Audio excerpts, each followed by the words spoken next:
talking about Cyberpunk right away. So it was delayed again. Ooh. Gonna pull that up real fast.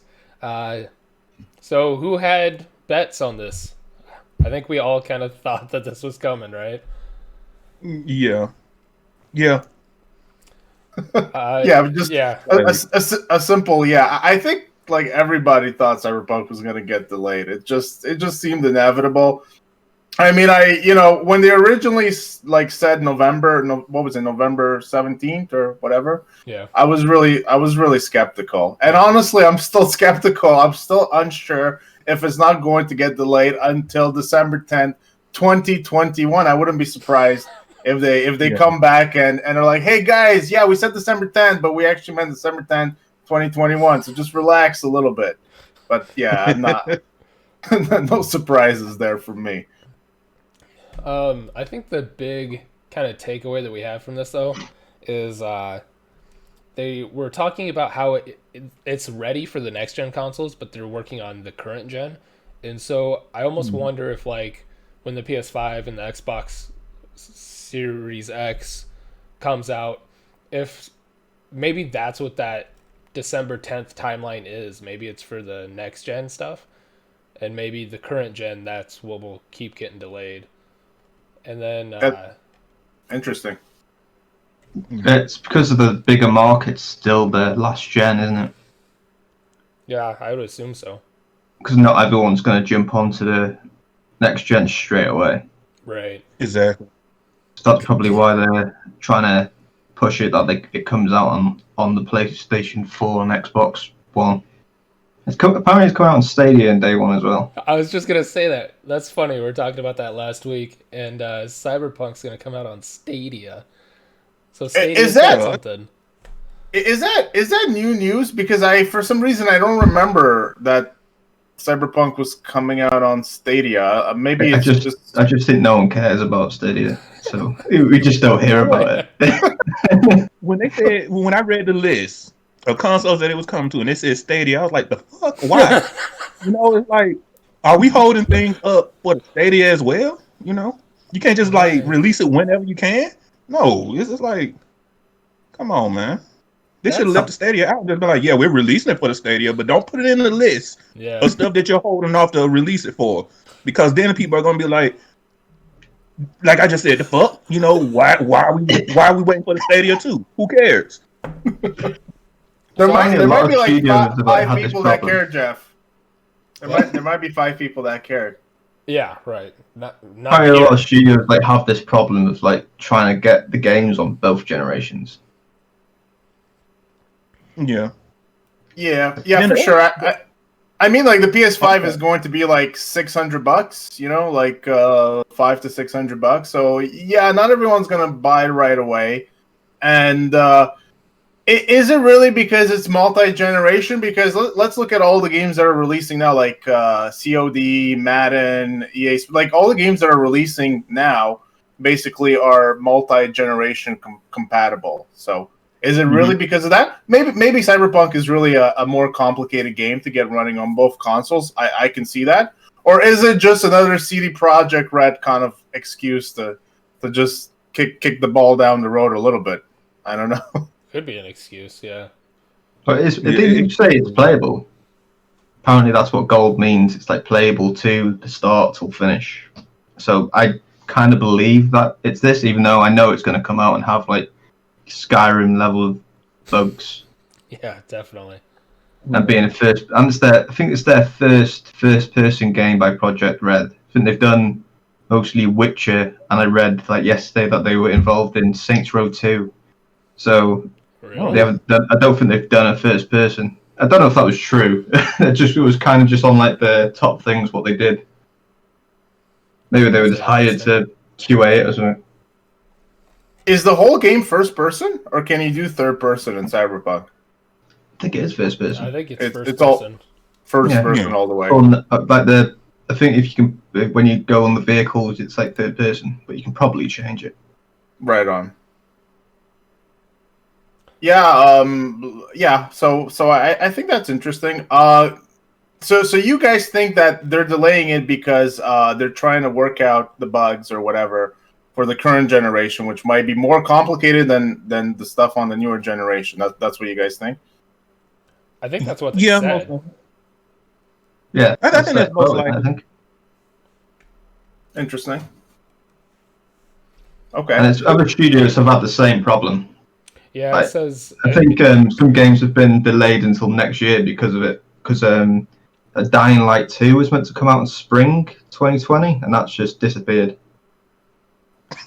I mean, it's in their tweet. It says the biggest challenge for them right now is shipping the game on current gen, next gen, and PC at the same time. So No mention of Google Stadia in there, is there? there is in parentheses. There is in parentheses. Xbox One. Really? In brackets, Stadia. So they have 9 versions of it to go through. So that's Holy crap. The Xbox One, the Xbox One X, Xbox Series X, Xbox Series S, PS4, PS Pro, PS5, PC, Stadia. Jesus so they have Christ. 9 For an indie Stadia bringing up studio, the rear. for an indie studio, it takes like 3 months to port a game to a different console. Well, for them, they think it's going to take 21 days. Yeah, I know. I suppose it's like they got like 200 employees. That they pay $4. That's been a big thing on this thread and everything. Something about when Witcher 3 was in development. Yeah. It's something about they got paid like $450 for a month or something. Like somebody was going off and I haven't read talking into about that and yet. stuff. So CD Projekt Red is a Polish company, right? They're from Poland. Yeah. And they worked on The Witcher. I would assume a big reason for it was because The Witcher was written by a Polish guy too. So it was a very Sapkowski. yeah, whatever. They kind of steal stories, don't they? Kind of what?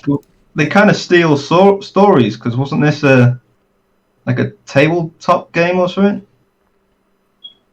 Cyberpunk? I don't think so. It was something else before it was Cyberpunk, because there's something called like Cyberpunk 2020 or something. Oh, 20. I know what you're talking about. It had to be like 2040 or something like that. Yeah, it was something else tabletop before game. it. So they've kind of stolen another story and then made it their own kind of thing. Cyberpunk role-playing game, dystopian tabletop role-playing game. But Cyberpunk 2020 and Cyberpunk Red, in order to distinguish it from the genre.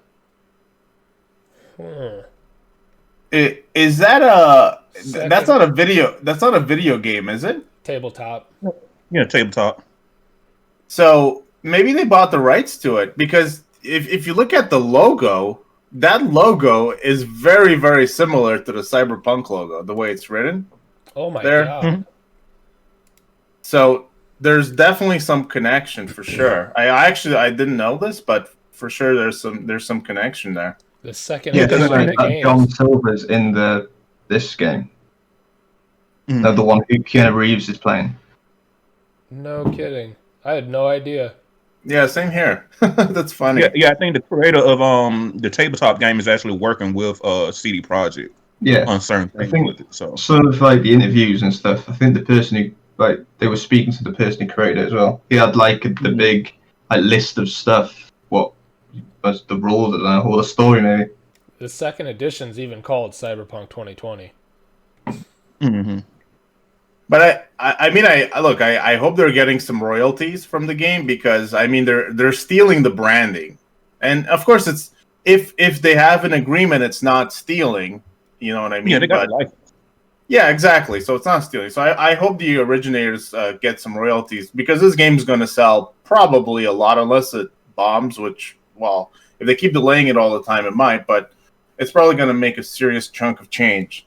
So I do hope that they get it, because like branding is everything. Like, you know, like just that logo, the logo is cool, right? But just the logo, like a company taking something else that's already created, like not even creating their own logo, or you know, it's very similar.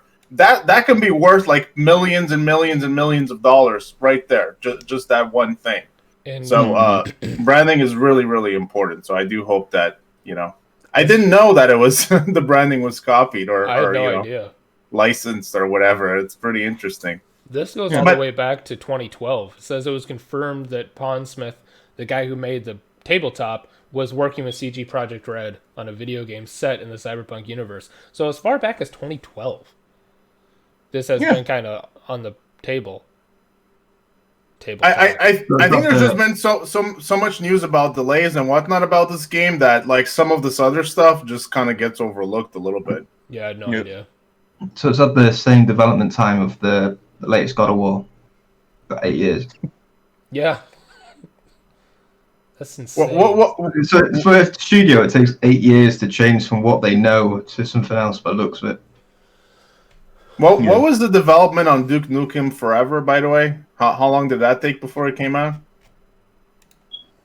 Well, isn't that meant to be the really, really hard one? I'm just trying to compare, just to see, because that's the goat of video game delays right there. From 96 to 2000. One of the worst games ever as well, isn't it? By the way, I love how they have your answer for you in big letters, 15 years, because it's such a like searched question on Google. You know, yeah, they gotta give it to you in big block letters. I love 96 that. to 2011. And the bad thing is like when a game takes that long to be developed and it's not even like decent at minimum. Like you take 15 years to make a game and you put out a C game, it's like dump it in the trash, man. Like fuck it. It's like we're not gonna work on the game, you know. Did anyone play Duke Nukem Forever? Sadly, I did. The joke's on you, James. That's awesome. It was really bad, right? I played it or not. I can't remember. Yeah, it wasn't great. It wasn't great. No, that's a franchise I'd like to see revived. But I mean, I think Duke Nukem Forever kind of put the final nail in the coffin. But you could see it revive. It's a cool franchise. Has a lot of potential. Mm-hmm. I mean, it's the first video games where you saw strippers, so you know that has some kind of emotional, kind of aspect. At least to me, it was just like I was playing it. I was like, wow, strippers in a video game, you know, in like 1997 or whatever. It kind of stuck with me for a while. So yeah. Like I love Duke Nukem. This podcast goes through dark places. It was a real emotional time in my life when I saw strippers and Duke Nukem. Yeah. I was. It was like this whole new world was open to me. I didn't know this was possible in video games. I was really. It had a deep effect on me. Started playing. This is why that's why GTA was so popular. Yeah. Oh my god. Yeah.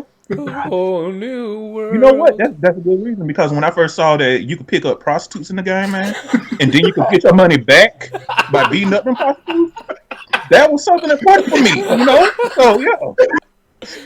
Yeah, it was important life lessons, you know? Oh yeah. Yeah. Ho better have my money. Yeah. Glad I learned that. Let's go back to. I just wanted to go back to CD Projekt Red for a second. Something we can.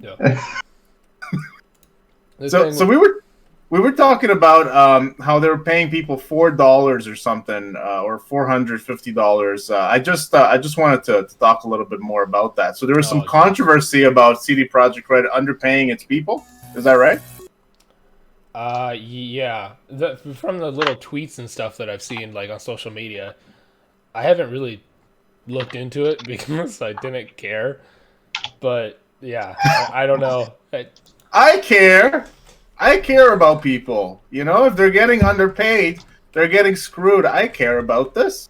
Come on, James. I mean, Jeff. Sorry, getting you guys confused there. Because I'm talking to Jeff, but I'm looking at James in the screen. Okay, so come on, Jeff. This was 2 years ago.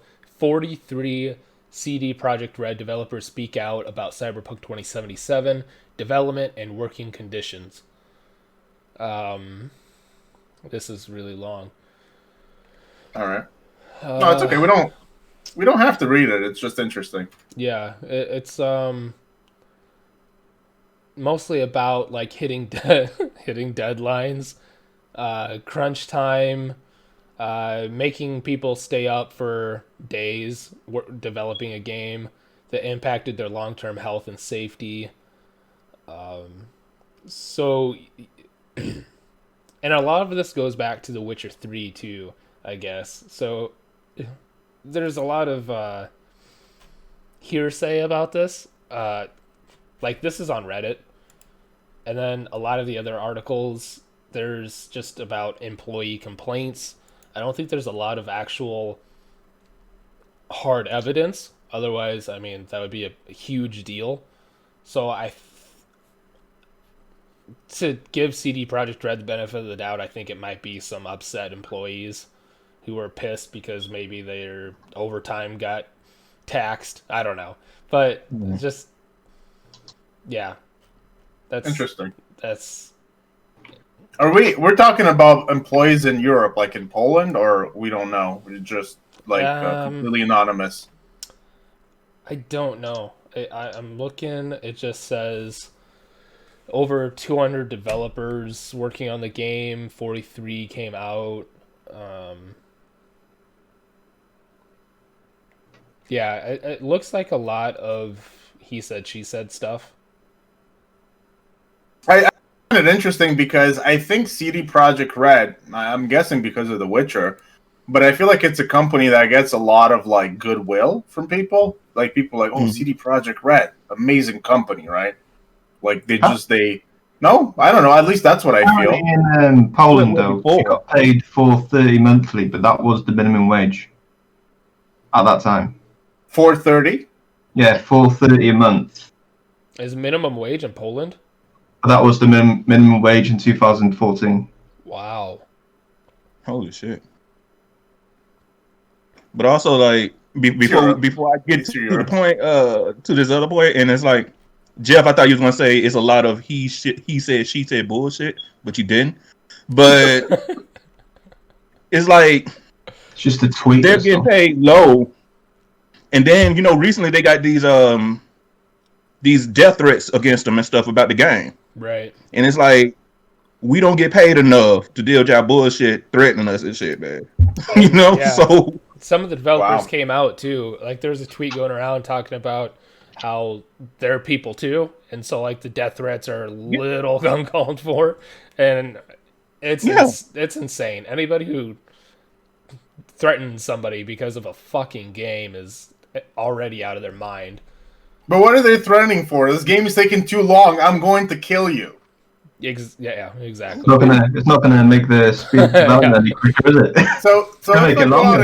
So if I go out and kill a developer that's making the game that I want to come out sooner, how is that going to make the game come out any faster? Yeah, I mean, like people are dumb. If you want to get on a plane and go to Poland to threaten someone who's getting underpaid making this game, and you get clapped, that's points against you. All right, so it's like, go ahead. It's pretty.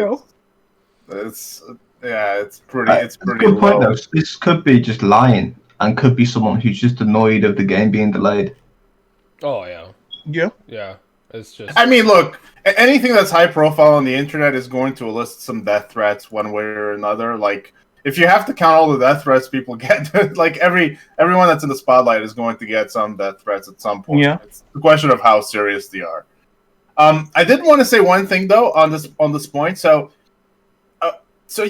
probably the minimum wage was low. It's Eastern Europe. I mean, Poland is not really a poor country anymore. It's getting up there. Mm. Like people can make much more than $4.30 in Poland. People can make like $1,000-$2,000 a month. But the one thing I will say though is probably in relation to how much they pay their employees, CD Projekt Red's profit margins are probably huge.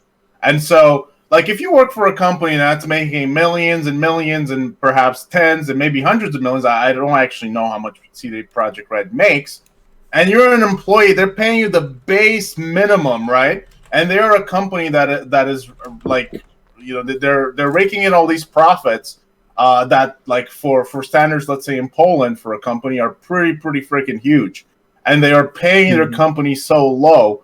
I think there is some kind of perhaps problem there, and maybe companies should get a little criticized, because obviously they might not be paying their employees the value that they're worth, considering how much money they might bring in revenue. So, You ready for this? Yeah, go for it. September 2017, CG Projekt Red was the largest publicly traded video game company in Poland, worth about 2.3 billion. Yeah, exactly. By May 2020, it had reached a value of 8.1 billion. Wow. Holy shit. So there you go, guys. That's what I'm saying. That's crazy, right? You know, they're worth more than Bethesda?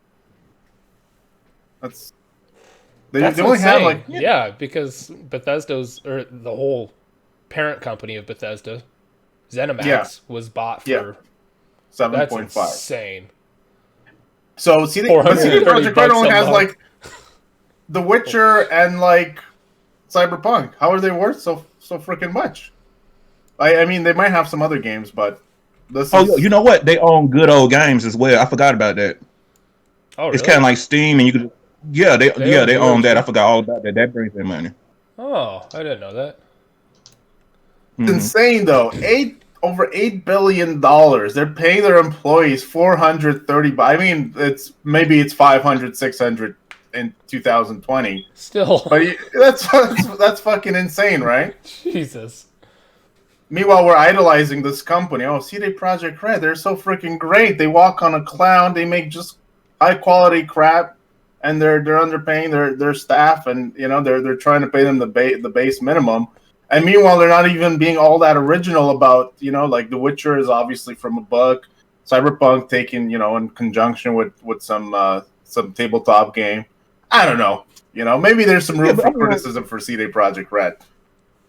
But that's how some media companies are, kind of like how a lot of people love like anime and stuff, but then these Korean animation studios overwork their employees and stuff. So it's like Amazon, most people just want the end product. So.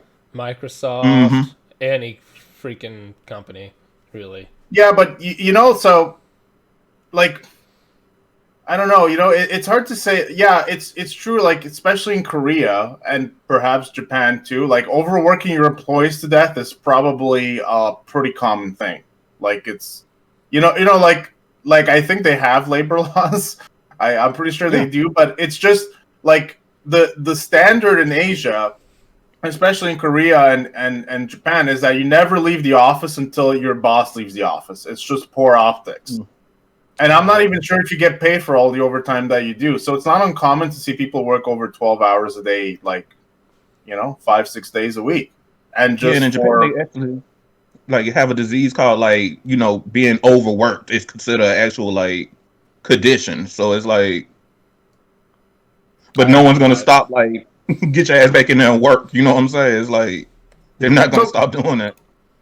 Like, if you're a Korean in Korea, you know, and you're like, hold on, I'm being overworked and I fucking hate this. This is ridiculous, right? I'm not getting paid enough for this bullshit. And you go up to your like employer and you just give him a piece of your mind and everything. It's kind of frowned upon to do that. Like, people don't really tend to do that. And in those countries as well, like, people have jobs for lives, basically. Like, you start a job at Samsung in Korea, you're going to be there for, like, that's your career for the rest of your life. And it's kind of the same thing in Japan. It's not, like, here in North America, like, we change jobs every year. We don't care.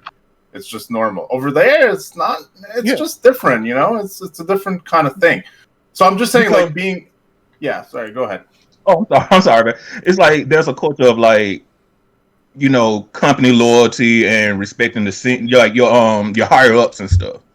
So it's like, because only recently, like in the last decade, you saw like a lot of a couple of Japanese developers breaking off from like these long established companies and forming their own thing, but they can't have the rights to the characters they created like in the 80s and stuff. Just like the dude who created Mega Man or the guy who created Castlevania. They broke off and did their own thing, but they can't have the rights to these characters and stuff. So Hideo Kojima too broke off from Konami as well. It seems like a lot of people breaking off from Konami. Yeah, pretty much. Right on. I'm surprised they didn't start breaking off from Capcom because like there's Mega Man over there collecting dust and whatnot, and Darkstalkers, and you could just name anything in Capcom's shit. You know, it is like Yeah, That shit that we Capcom is played as a collector. they're not doing too hot, and they kind of bombed the Street Fighter V release. They didn't release it on Xbox, and it was just terrible. You know, the game didn't have a story mode off the bat, and it was supposed to bring them a lot of revenue. It didn't. So I heard it's on a company that's been doing too well. I'm not sure about 2020, but yeah, it's I think it's a trend for things to change. But there is just like this culture of like kind of like the good of the company is the good for you as well. Kind of like, you know, it's like the greater good always is put first. And the way you do that is by just working insane long hours forever at your company. And it's just kind of like the accepted thing to do. But of course, when we see kind of like that actually like in effect, like from a Western perspective, we're like, holy shit, like we thought that we work a lot here. Well, these people, they fucking work all the time. Like, this is insane, right? And we're kind of taken aback a little bit by it.